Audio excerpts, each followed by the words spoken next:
Bom dia a todos. Então, continuando nossas aulas aqui, revisando capítulos do ATLS, né, aqui do Hospital do Trabalhador. Meu nome é Cíntia, sou médica intensivista aqui do serviço.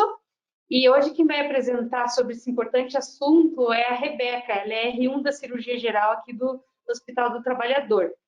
Trauma abdominal é algo bastante comum aqui no nosso serviço também, tem um impacto muito grande para a qualidade de vida do paciente, então precisa ser bem estudado e hoje nós vamos discutir sobre isso. Vamos lá, Rebeca? Então, bom dia, eu sou a Rebeca. Então, vamos começar. Não sei, um livro que é bem inspirador para a gente da cirurgia, que é do Top 9. Diz que assim como no jogo de xadrez, o melhor jogador é aquele que consegue ver a sua jogada à frente. Então, e o trauma abdominal é uma verdadeira armadilha. A gente tem que ter um alto índice de suspeição do que está acontecendo para a gente fazer o diagnóstico. As lesões abdominais e pélvicas são causas muito evitáveis de morte dentro do trauma e principalmente aqui no nosso hospital. Como eu falei antes, a gente tem que ter um alto índice de suspeição, porque o abdômen é uma verdadeira armadilha. Então, sempre que existe uma história de trauma direto, lesão penetrante ou lesão por desaceleração, nós temos que pensar em lesão abdominal até que se prove o contrário. O trauma abdominal, contudo, é um tipo de trauma abdominal que 80% dos traumas abdominais são traumas contusos. A maioria deles tem como causa acidentes automobilísticos, 15% são por golpes diretos e até quase 9, 10% são por quedas.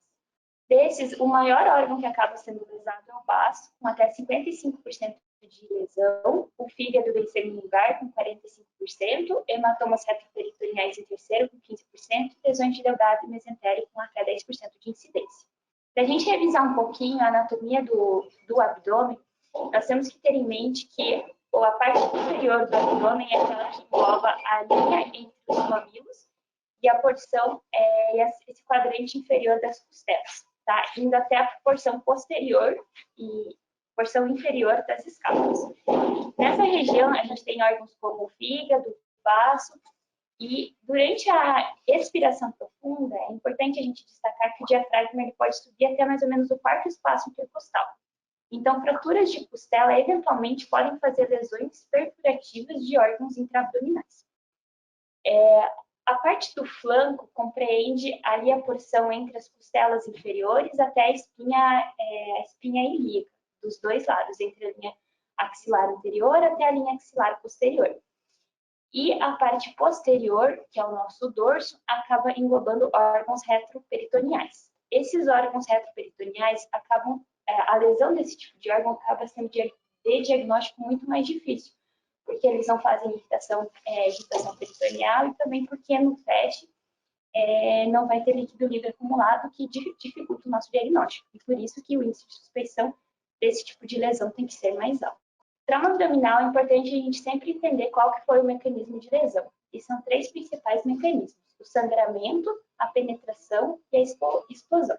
Sangramentos costumam ser causados por trauma direto, lesionam, por exemplo, baço, fígado e delgado. A penetração por principalmente FAP, que é ferimento por arma de fogo, que atinge, diferente do sangramento, o fígado é o órgão mais lesado, seguido por delgado, diafragma e colo, e as lesões por explosão, que fazem tanto lesão durante a penetração da bala, né, quanto por sangramento.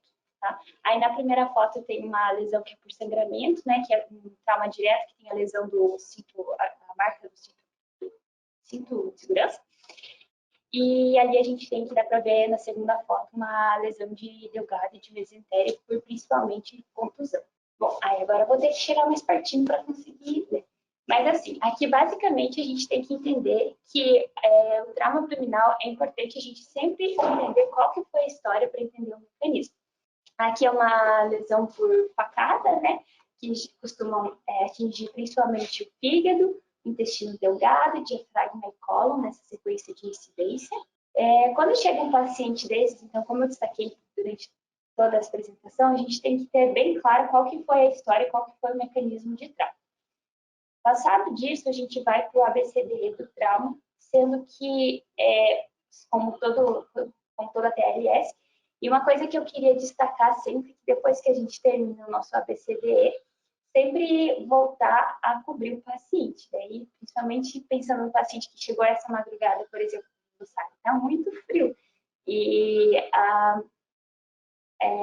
hipotermia é um dos complicadores para a tríade fatal do trauma, né? E sempre que pacientes chegarem hipotensos, a gente tem que ter certeza de que essa hipotensão não tem como causa uma lesão abdominal. Bom, o exame físico abdominal dentro do ATLS ele tem algumas considerações que são importantes. Então, a gente faz a inspeção, ausculta, percussão e palpação. Na inspeção, então, sempre destacar para fazer com o paciente despido. É importante destacar que laceração de vagina, de glúteo, bolsa escrotal podem ser sinais de fratura de pelve. A ausculta, o ATLS não traz como uma coisa realmente necessária, porque tanto a ausência quanto a presença de ruídos hidroaéreos não se relacionam com a injúria, e muitas vezes porque o nosso serviço de emergência é extremamente barulhento, então não é uma coisa que a gente tem que se preocupar tanto em fazer. Diferente da inspeção, percussão e palpação. E a dor na percussão e palpação, já a dor pelo deslizamento, né, pela palpação do peritônio, já pode ser um sinal de irritação peritoneal. E claro que um paciente que ainda que não tem irritação peritoneal não quer dizer que ele não tem lesão, porque a gente tem às vezes um APH que é muito agilizado, o paciente chega muito cedo no hospital. Então, a importância do exame físico seriado nesse tipo de paciente e do índice de suspeição de lesão. Bom, em relação aos mecanismos de lesão, a compressão direta pode atingir tanto vísceras sólidas quanto vísceras ocas. A desaceleração tem como... sempre um órgão tem uma parte fixa e uma parte móvel, então nessa desaceleração, a parte que é fixa continua ali e a móvel, se fosse voltasse, fazendo a lesão pela alta energia do trauma. E a avulsão, que faz lesão de impedimentos vasculares. E aqui a gente tem um exemplo de lesão pelo cinto de segurança, né? Então, o cinto está ali e dá para ver que o fígado que sofreu a laceração. Bom, as fraturas de pelve. Então, na inspeção, tem vários sinais que são sugestivos de fratura de pelve, como hematoma de bolsa escrotal, sangue no meato da uretra, e diferença de tamanho dos membros, rotação, né? Esses pacientes que têm um trauma de pelve, que a gente já suspeita disso, é importante não fazer muita manipulação, porque às vezes tem um coágulo ali que tamponava a lesão e esse coágulo pode acabar saindo do lugar e voltando a sangrar bastante. É só pensar no paciente que está com uma pelve dessas, né? Como não seria ideal todo mundo ir lá e mexer naquela pelve a toda hora. Importante que quando houver suspeição desse tipo de lesão, colocar o lençol sempre sobre os grandes trocânteres e não sobre a espinha. Então, aqui é o que eu acabei falando, que evitar a manipulação repetida desse tipo de paciente, porque a gente pode acabar perdendo o coágulo que tamponava a lesão, e também é sempre colocar o lençol na suspeita desse tipo de fratura. Aqui é um paciente nosso, até que sofreu uma lesão por trauma direto de guidão de bicicleta, para mostrar que, tipo, vendo isso no exame físico, já na chegada ele não sabe, a gente tem que suspeitar de uma lesão intraabdominal. E aí, que é a foto que tinha antes da marca do cinto de segurança. Bem importante, vira e mexe, tem bastante aqui também. Bom, indo para o exame físico, né, a região pélvica a gente faz a compressão manual, observando se tem dor, se existe dor abdominal, se a pelve está estável, se está instável, a presença, como eu falei, de uma pelve gástrica, escroto, períneo, pode ser lesão de fratura pélvica. O toque retal é importante para avaliar o tônus de esfíncter, a presença de espícula, crepitação e sangramento retal, que também vão estar alterados na presença de uma fratura de pelve. Genitais também, presença é importante ver se tem uretrorragia e hematúria, lesão de pênis e escroto, porque pode ser indicativo de tanto lesão renal como lesão de uretra, e aí a gente tem que partir para outro tipo de exame, né? Fazer a uretrocistografia retrógrada, né? Colocar um contraste ali para ver se tem lesão de uretra. Aqui é mais ou menos o que eu falei, que a presença de sangue na uretra, hematoma, a gente tem que pensar sempre em lesão uretral. Importante, mais uma vez, destacar que o APH em Curitiba muitas vezes é rápido, então o paciente pode chegar sem sangue na uretra, então sem sinal de lesão, mas pode aparecer algumas horas depois esse sangramento. Por isso, mais uma vez, a importância de examinar e reexaminar esses pacientes. O toque retal, que, como eu falei, permite ver o esfíncter do ânus, se a mucosa está íntegra, às vezes uma lesão de pelvo pode fazer uma laceração na mucosa. E lesões, é importante também destacar que lesões penetrantes em reto podem estar associadas com até 50% de lesões abdominais significativas. Tendo feito esse exame, a gente vai pensar se temos que passar sondas e tubos. É interessante nesses pacientes de politrauma, assim, sempre passar uma sonda vesical, porque além de aliviar a retenção, o sangramento, ela permite a quantificação do débito urinário, que é extremamente importante nesses pacientes que muitas vezes já vêm com choque. E a sonda nasogástrica, que além de aliviar a distensão, diminui o risco de aspiração. Terminado o nosso exame físico, nós partimos então para formas complementares do nosso diagnóstico. E aí entra o nosso tão querido FAST, que permite a detecção de líquido livre em 4 espaços, né? FAST clássico, que é o espaço de Morris, do sistema renal, na pelve e no saco pericárdico. E a sua grande limitação é o fato de ele não diagnosticar lesões retroperitoneais. E também por ele acabar sendo um exame que é operador dependente. Então, aqui eu trouxe uma tabela comparando os 3 exames que a gente mais usa para diagnóstico de lesões abdominais. O nosso que está ali no meio, que é o grande queridinho, que é o FAST, que é um exame barato, não invasivo, que pode ser repetido múltiplas vezes sem qualquer lesão para o paciente, mas tem como limitação não diagnosticar lesões retroperitoneais, não diagnosticar lesões de diafragma, por exemplo, e ser operador dependente, né? O lavado peritoneal, ele acaba sendo um exame que a gente não faz aqui no Hospital do Trabalhador, mas é um exame mais invasivo, que consiste na introdução de uma agulha e aspiração de líquido intraabdominal para ver se tem bile, conteúdo intestinal, fibras, sangramento. É um exame mais invasivo, que traz mais prejuízo do paciente, que a gente acaba não realizando tanto, não faz parte da nossa rotina aqui no Hospital do Trabalhador. E a tomografia permite um diagnóstico mais acurado, já permite a gente ver algumas lesões de diafragma, apesar de mesmo assim ser difícil o diagnóstico de lesão de diafragma no abdômen. É um exame que tem a desvantagem de requer o transporte do paciente para outro local, então pacientes instáveis, a princípio, não deveriam fazer a tomografia, e também envolve radiação, mas é uma forma de exame que permite um diagnóstico muito mais preciso, né? Lesões intraabdominais, lesões retroperitoneais, permite ver ar dentro do peritônio, acaba sendo mais completo. Aqui é só uma fotinha para a gente ver mais ou menos como que funciona o lavado peritoneal diagnóstico, que consiste na introdução de uma agulha dentro do peritônio, por isso que é um exame muito mais invasivo. E aqui é outra foto, mais ou menos, para a gente ver a mesma coisa. Aqui são os 4 focos do FAST, né? Então, lá, do ladinho de lá, a gente tem a janela hepatorrenal, daí a gente parte para a esplenorenal, do lado esquerdo do paciente, daí o fundo do saco de Douglas abaixo e o saco pericárdico em cima.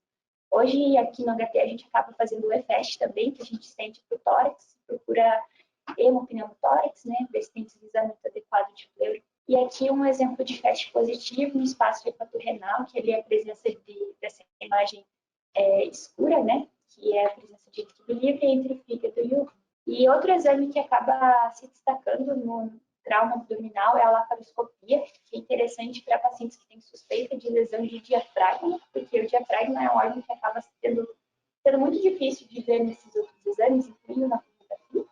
E é interessante a laparoscopia desde que o paciente esteja estável, né? Pacientes instáveis contraindicam a laparoscopia. Aí, pacientes instáveis já tem que fazer uma laparotomia. A maioria dos fatos, indo para traumas penetrantes, né? A maioria dos fatos, ferimentos de arma de fogo, eles acabam sendo manejados por laparotomia exploradora. Isso porque nesse tipo de lesão existe muita lesão intraabdominal, né? Ocorrendo a penetração peritoneal é muito difícil não ter alguma outra lesão associada. E por isso esses pacientes acabam tendo que ir para a laparotomia mesmo. Sempre que o paciente tiver instabilidade hemodinâmica, um FAF com ferimento por arma de fogo com trajetória abdominal, sinal de irritação peritoneal, sinal de penetração com evisceração, ele tem que ir para a laparotomia exploradora. Bom, até 60% dos FAFs que atingem peritônio anterior, eles vão fazer hipotensão e evisceração do aumento. E esses pacientes, tendo atingido o peritônio com um sinal de instabilidade ou a evisceração, tem que ir para a laparotomia. Se o paciente estiver estável, se não houver evisceração, existe a possibilidade dele não ser manejado de forma não operatória, desde que exista um exame subsidiado, que pode ser acompanhado do FAST, então seria interessante repetir o FAST nesses pacientes enquanto eles são reexaminados, eventualmente utilizar uma tomografia e hemograma para ver se existe, por exemplo, uma queda de HB, para ver se existe sangramento de uma lesão, fugiu a palavra que não é outra, parenquimatose. Bom, aí aqui é mais ou menos o que eu falei de indicação de laparotomia. Então, pacientes que chegam com hipotensão, por ferimentos de arma de fogo que penetraram a face anterior, evisceração, sangramento, sempre que houver sangramento de estômago, reto, trato gênito urinário, pós um trauma penetrante, peritonite, ar dentro do peritônio, ar retroperitoneal, ruptura de diafragma, e lesão, e quando a toma mostra uma lesão de trato gastrointestinal, lesão de bexiga, do pedido renal, ou qualquer lesão depois de um trauma penetrante, lesão de vísceras maciças depois de um trauma penetrante. E FAST positivo, mostrando sinais de sangramento ou líquido. Bom, as lesões de diafragma costumam acontecer mais no lobo esquerdo, porque o fígado acaba sendo protetor. No raio-x, pode ser que haja uma elevação da cúpula diafragmática, mas a ausência dessa elevação na cúpula não quer dizer que não existe lesão. Podemos confirmar isso tanto com a laparoscopia, quanto com a laparotomia exploradora, ou com a paracoscopia. Né? Então, a gente pode ver o diafragma de cima, de baixo, ou pela cirurgia aberta mesmo. Lesões de gado costumam ser causadas por trauma contuso, mostram na tomografia costuma ter ar em retroperitônio. O pâncreas, quando ele é lesado, o principal mecanismo de lesão que atinge o pâncreas é o trauma contuso, em que o pâncreas é esmagado contra as vértebras. E, por fim, aqui a gente tem os mecanismos de fratura de pelve. Né? Sempre que é interessante a gente destacar que a hipotensão com fratura de pelve está associada com uma alta mortalidade. A fratura ali, primeiro no ar, a gente tem a anteroposterior, que a hemorragia pode fazer bastante sangramento, não é a etiologia mais comum de fratura de pelve. E a hemorragia severa nesse paciente é ameaçadora à vida, tá? Pela quantidade de sangramento que pode ter.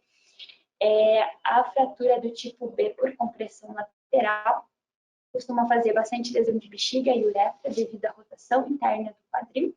E a C, que é o cisalhamento, que costuma estar associado em pacientes que sofreram queda de grande altura. Aí aqui a gente tem,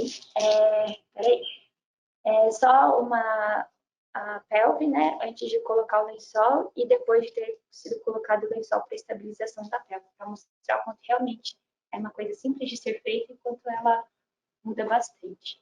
Extremamente importante. E por fim, aqui, se houver lesão de pelve, existe um fluxograma, né, que mostra sangramento intraperitoneal. Se houver sangramento intraperitoneal, o paciente tem que ir para a laparotomia. Se não houver, a gente pode adotar duas condutas, que é tanto o tamponamento quanto a angiografia. Aqui no nosso serviço, a gente não faz angiografia e acaba fazendo mais o tamponamento ali da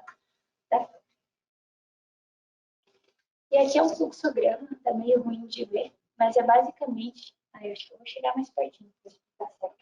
Quer chegar perto desse slide? Pode ser. Então, chegou um paciente com trauma. Primeira coisa, a gente vai ver se tem... Tá. Primeira coisa, a gente vai ver se ele tem peritonite. Se tem, é cirúrgico. Se não tem, a gente vai avaliar a condição hemodinâmica. Se ele estiver instável, a gente pode fazer um FAST, que é um exame rápido, que é tranquilo de fazer. Se tiver o FAST e o FAST estiver positivo, vai para a cirurgia também. Se tiver negativo, procuramos outra causa de choque. Se o paciente estiver estável e a gente faz um ultrassom e o ultrassom veio negativo, ou uma tomografia de abdômen negativo sem nenhuma lesão, observação clínica. Se vier positivo, a gente vê se ele tem condições de fazer uma tomo, tá? Então, não é tomo, é tratamento não operatório. Então, se o paciente está estável, ele tem uma lesão, por exemplo, uma lesão hepática, mas ele está estável, a gente pode cogitar um tratamento não operatório, desde que haja exame físico seriado, desde que exista estrutura intra-hospitalar para isso, tá? Se houver na tomo líquido livre, então, sem lesão de líquido livre, sem lesão de víscera parenquimatose, a gente tem que tem que ir para o tratamento operatório, porque aí a gente pode tentar o tratamento conservador desde que sejam vísceras parenquimatose. Então, nesse caso, seria, por exemplo, uma lesão de trato gastrointestinal. Aí a gente pensa que o líquido veio de uma ruptura de parede, alguma coisa assim, e aí tem que ser o tratamento operatório. E lesões de víscera parenquimatose, a gente pode tentar o tratamento não operatório, como eu disse, desde que haja estrutura intra-hospitalar para isso. É isso. Tá joia. Deixa eu só maximizar aqui. Então, o trauma abdominal ele é bastante desafiador, né? Porque tem várias vísceras ali dentro do abdômen, várias estruturas assim que são potencialmente fatais. E quando não fatais, elas têm risco de complicações grandes, principalmente do ponto de vista infeccioso, né?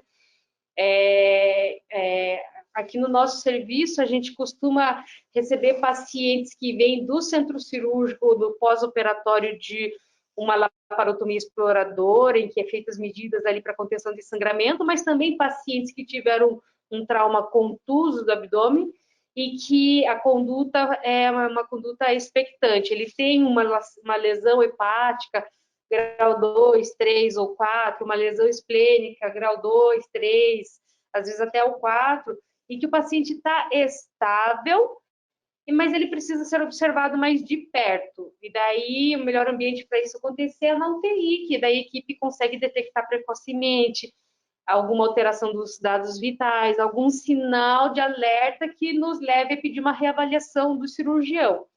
Então, o paciente fez uma lesão, fez um trauma fechado de abdômen, uma contusão de abdômen e tem uma lesão esplênica, que a princípio o tratamento é conservador. Nós vamos seriando a hemoglobina para ver se não há queda, além de uma reavaliação contínua do paciente para detectar se, de repente, aquela lesão ali ele está tendo algum sangramento mais importante.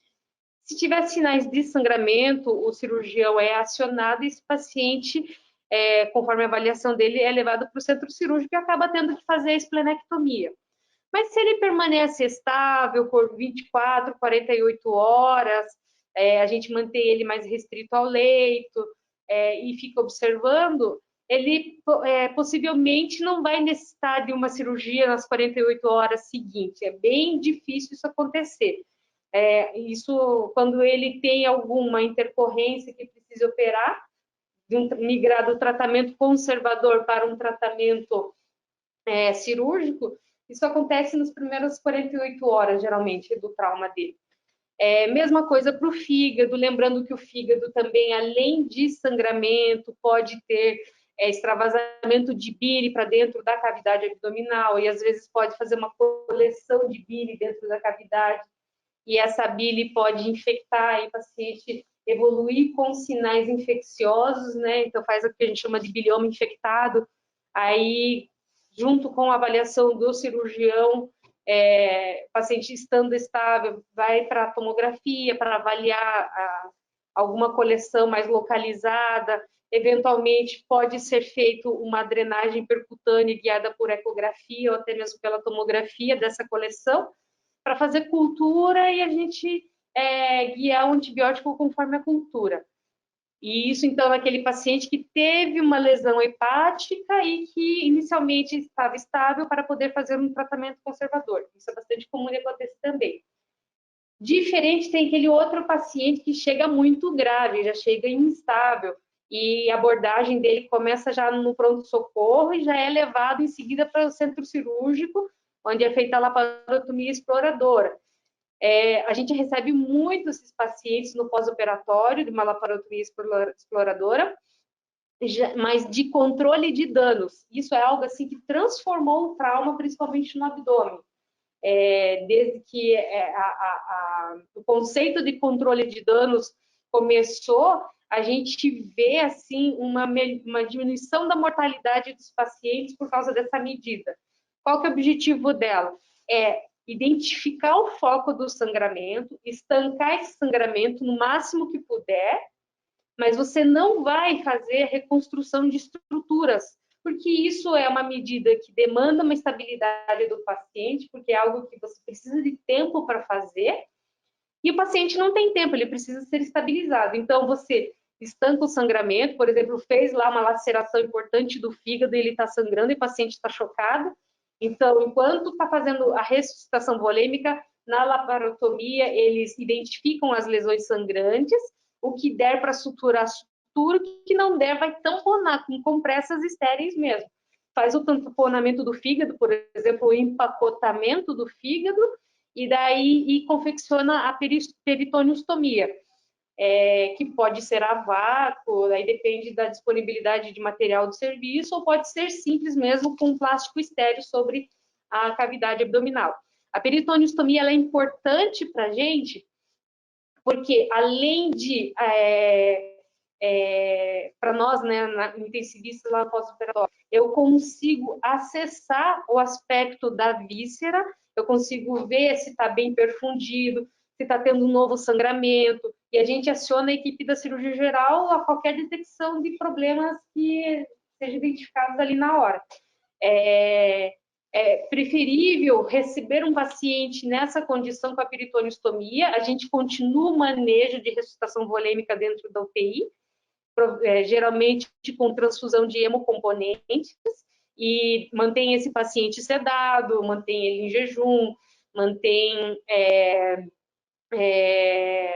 a ressuscitação, vai seriando exames conforme a necessidade para avaliar a resposta, né, dessa ressuscitação volêmica, e vai identificando alterações ao longo desse período de 24, 48 horas.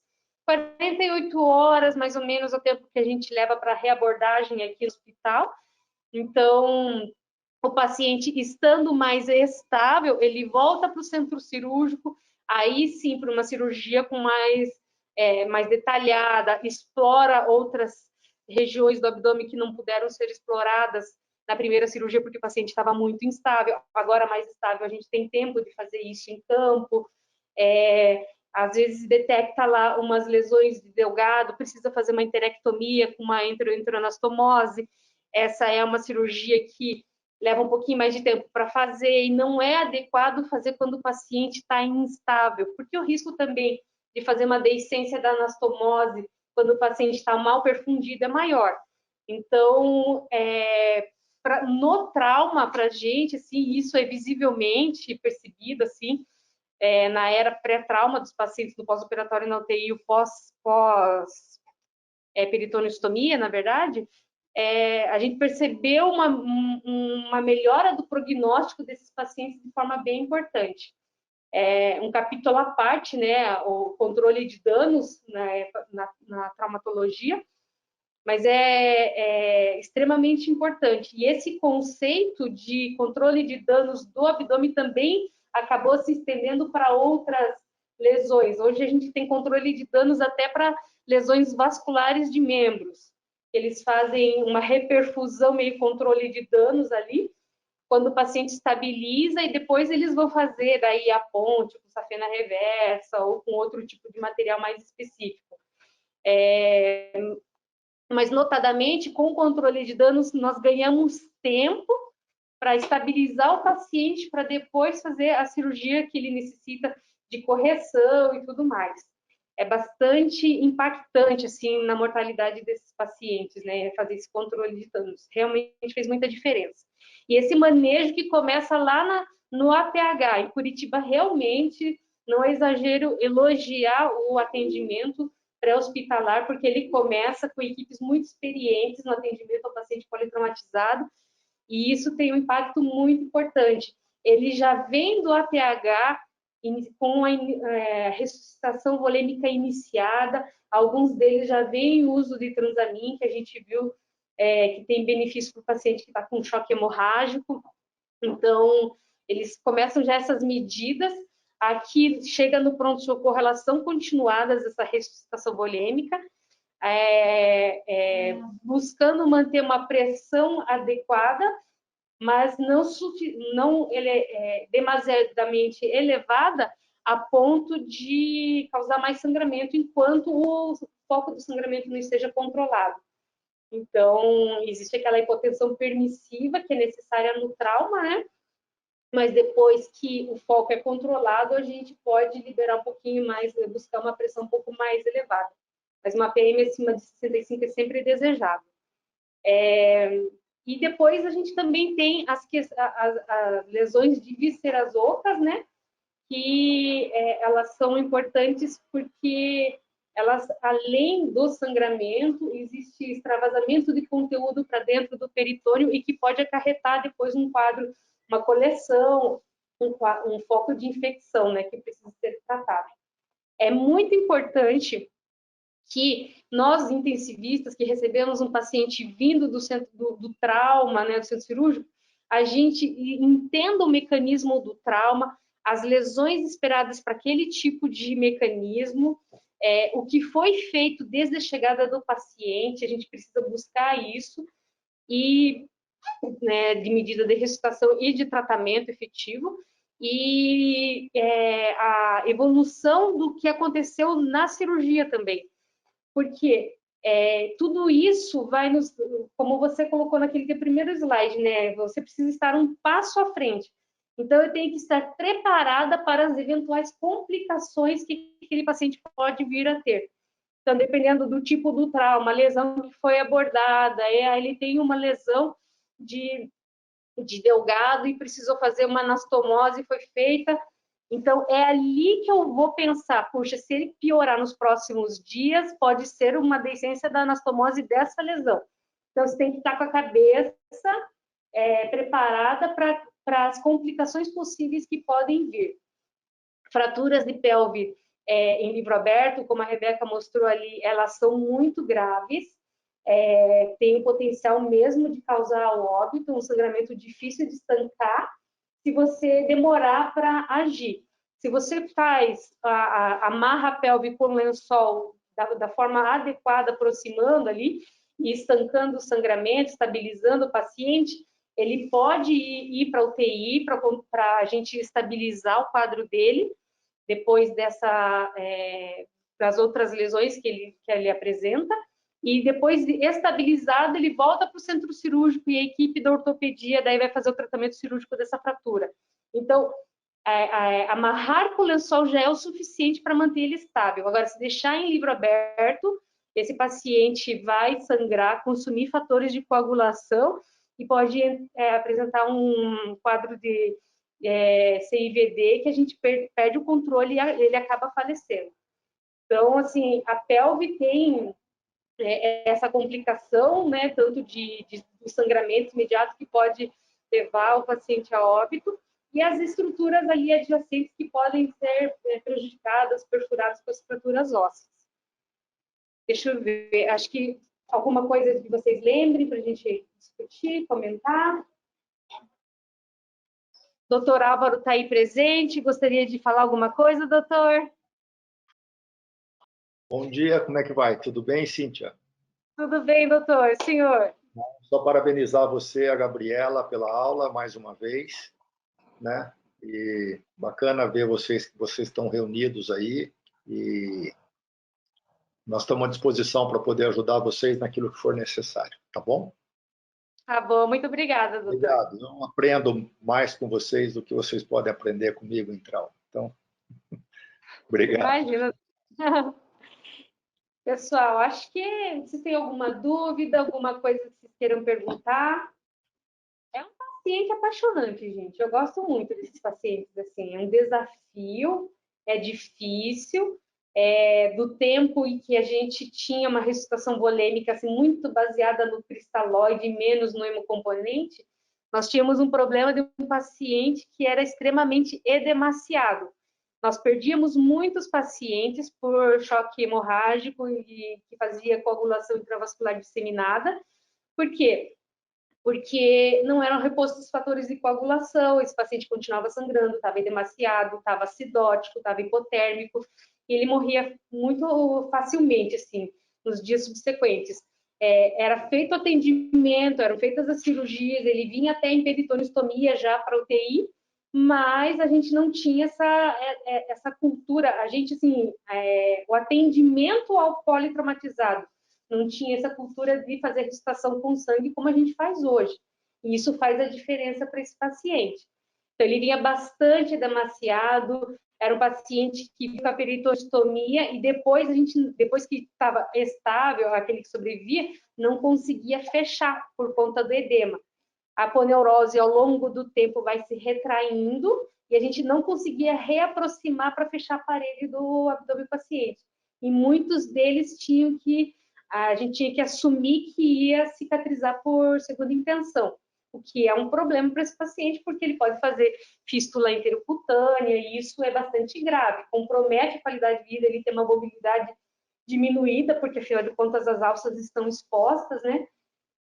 Mas com o tempo, com a ressuscitação volêmica, menos baseada em cristalóide, mais focada nos hemocomponentes, mais rápida também, foi aprimorado esse atendimento no APH do paciente, ele vem necessitando de menos volume para fazer a ressuscitação, tudo vem muito rápido, tanto a ressuscitação quanto a abordagem no centro cirúrgico para estancar o sangramento. Então, você faz menos volume, e quando a gente recebe na UTI esse paciente, a gente já não está fazendo mais, necessitando mais fazer tanto volume de ressuscitação para ele.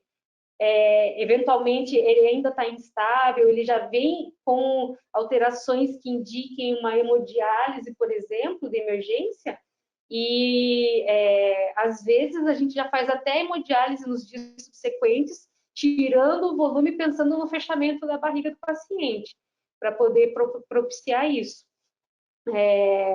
Então, tem muitas implicações, né? A peritoneostomia, ela é bastante importante, ela alivia a pressão intraabdominal também, né, do paciente que teve uma ressuscitação volêmica agressiva.